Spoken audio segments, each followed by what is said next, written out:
उसके अलावा मैं पोखरण में भी रहा हूँ। Have you heard about Pokhran? Rajasthan में डिस्ट्रिक्ट जैसलमेर का एक हिस्सा है, वही जगह जहाँ पे इंडिया ने न्यूक्लियर टेस्ट किए थे। वो सर्दी की इंतहा थी, ये गर्मी की इंतहा है। प्लस 52 डिग्री सेल्सियस यहाँ भी मैंने देखा है।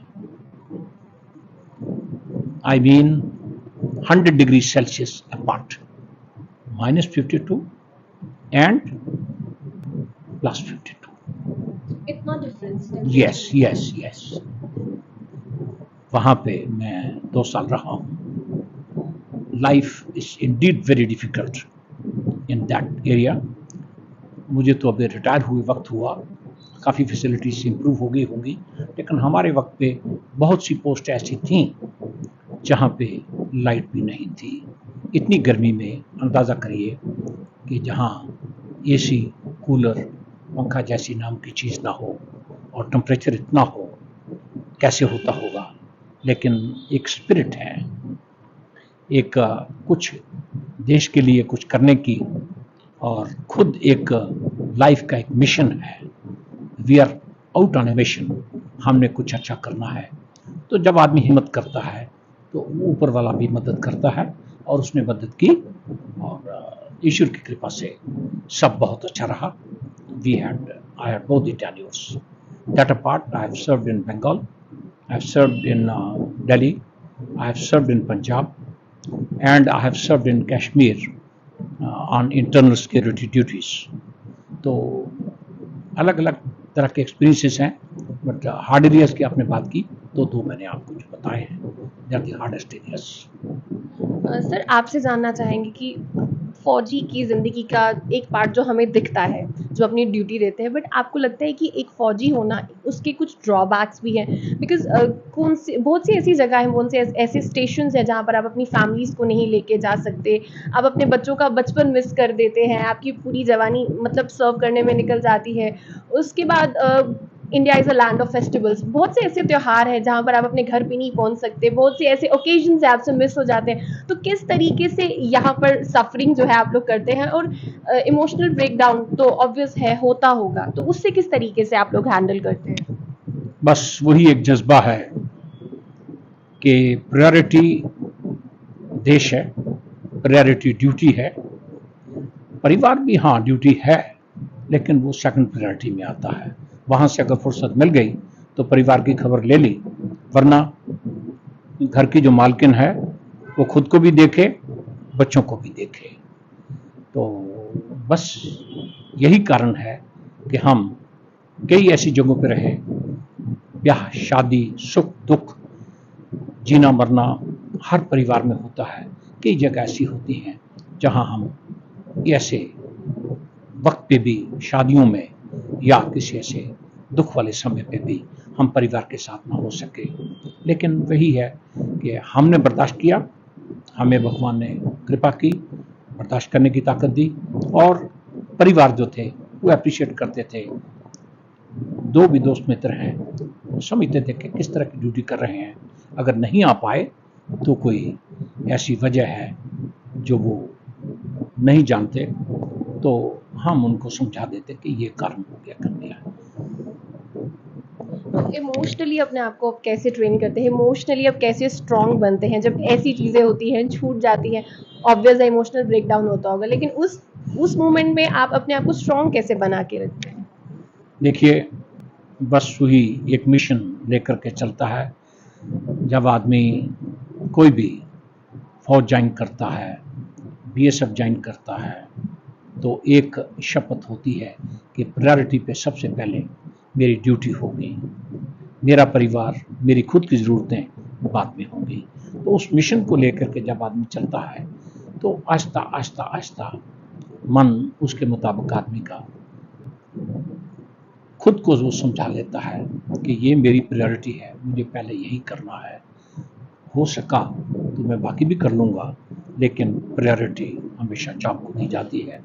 और हर आदमी अपना अप्रिशिएट करता है इस बात को कि yes, it is there priority. जो कुछ ये कर रहे हैं हमारे लिए कर रहे हैं, नहीं अगर हम हमारे सुख दुख में शामिल हो सके तो वजह क्लियर है। रही दूसरी बात, ऐसी ऐसी जगह भी हैं जहाँ पे कोई फैमिली अकोमोडेशन नहीं। अगर फैमिली अकोमोडेशन की जगह है भी तो प्रॉपर स्कूलिंग का प्रबंध नहीं, कॉलेज नहीं, तो ऐसी हालत में परिवार को अलग ही रहना पड़ता है। और साल में 2 महीने छुट्टी आ गए तो मिल लिए, 15 दिन की कैजुअल लीव आ गए तो मिल लिए। बस यही लाइफ है। जब तक हम यूनिफॉर्म में हैं तब तक हम पूरी तरह से कमिटेड हैं। प्रायोरिटी वो है, परिवार प्रायोरिटी बाद में है। मैं एक चीज़ जब भी फौजी को देखती हूँ या किसी सोल्जर को देखती हूँ, मैं बहुत इम्प्रेस होती हूँ देख के कि उनका फिटनेस इतनी ज़्यादा है। मतलब उनके पास पता नहीं कौन सा ऐसा मंत्र है, कौन सी ऐसी मतलब सीक्रेट है कि वो इतने फिट रह जाते हैं। अब आपकी तरफ हम देखेंगे, आप अभी भी इतने फिट हैं, तो ये कौन सा सीक्रेट है? क्या कुछ आप लोग फॉलो करते हैं? कि आई थिंक आप सीनियर सिटीजन हैं, लेकिन उसके बावजूद भी if you don't mind can I ask your age? I am 80 plus. Are you serious? Very much. तो इस एज में भी आप इतने एक्टिव और इतने फिट कैसे हैं? वेल, रिटायरमेंट के बाद सर्विस के बीच में तो ठीक है, प्रॉपर एक्सरसाइज है, रूटीन है, सब कुछ है।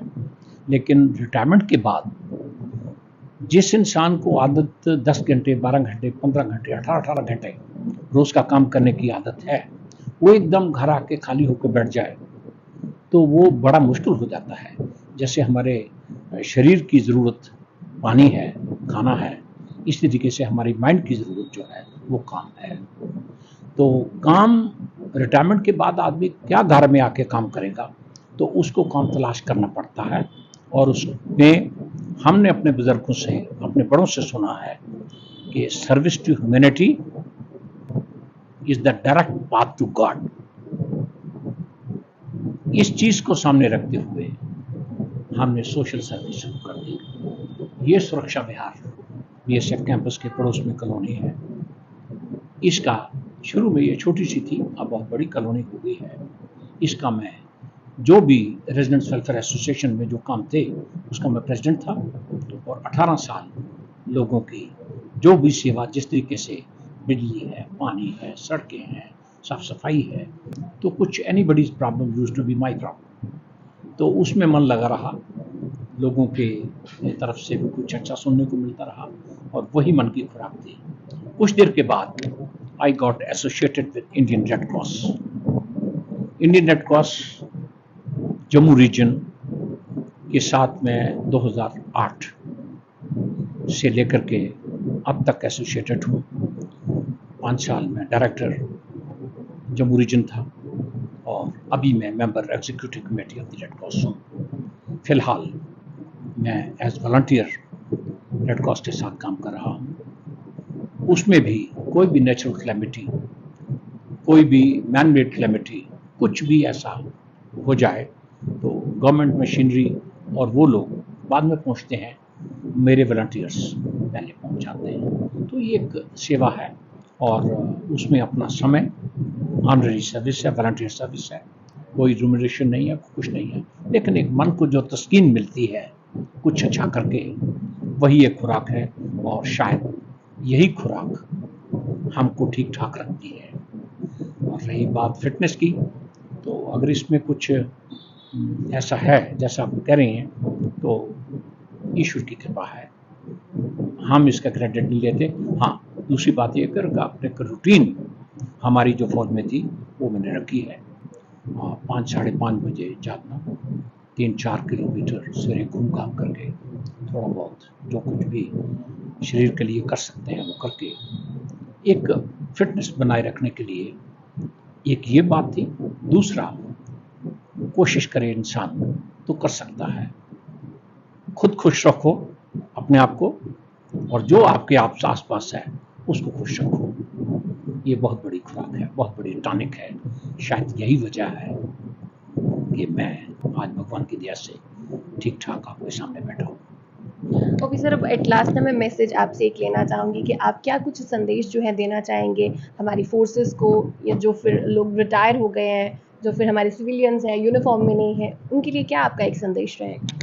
वेल, जो मेरे फ्रेंड्स सर्विसेज में हैं, अफसर्स हैं, जवान हैं, मेरा उनसे यही एक अपील है कि वो अपने आप को पूरी तरह से डेडिकेट करें और जो कुछ भी उनकी ड्यूटीज़ में आता है वो पूरे तरीके से मन चित से करें। Government of India, ministry of home affairs और पब्लिक जितनी भी है, all feels indebted to them कि वो इनके लिए इतना अच्छा कर रहे हैं। वो सोच रही है, गवर्नमेंट सोच रही है, अपना बेस्ट करें। ये तो वो हैं। और दूसरा, जो वेटरन्स हैं, जो रिटायर हो चुके हैं मेरी तरह, वो अपने आप को कभी खाली न रखें, अपनी रूटीन बनाई रखें, शरीर का भी ख्याल रखें और अपने आसपास जो भी सोशल सर्विस कर सकते हैं वो करें। लोगों की दुआएं, इससे बड़ी कोई कमाई नहीं। अगर वो दुआएं लोगों की कमा सकें तो वो भी ठीक रहेंगे और पूरी दुनिया भी बहुत अच्छी जगह पर रहने के लिए बनेगी।